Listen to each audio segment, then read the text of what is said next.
Welcome back. In this video, we're going to talk about political parties, so let's do it.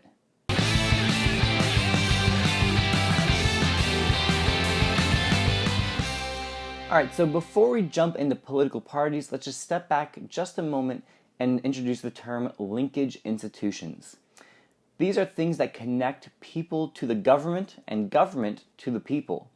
So we're thinking of things like political parties, interest groups, elections, and the news media. And the rest of this unit is all about those four institutions. So we're going to start with political parties. So what is the fundamental primary purpose of a political party? It is number one, to gain power and win elections. Parties gain power by winning elections, so that is their main number one goal. Their secondary goal is then to influence public policy.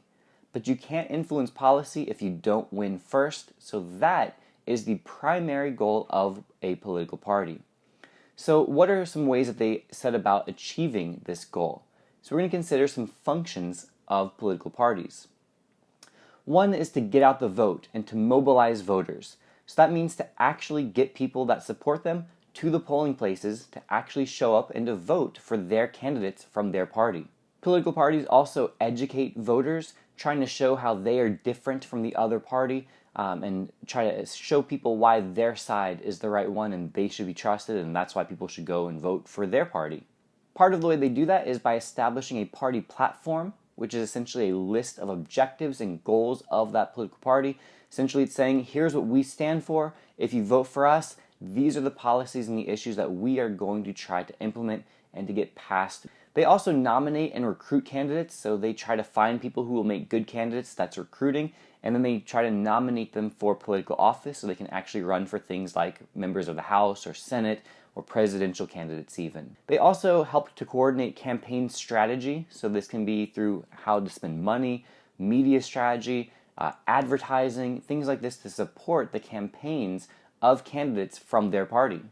And lastly, the party really matters inside of Congress through the committee system and through party leadership positions. If you think back to Unit 2, you've already learned that committee chairs are based on the political party that they are from. So if you are from the majority party in Congress, then you can be a committee chair.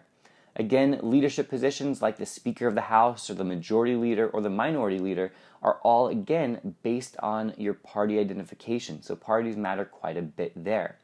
We also have something known as a party caucus, and this is when the political party meets together as a group to discuss and formulate their strategy. So again, that leadership and that influence of political parties is definitely felt within Congress.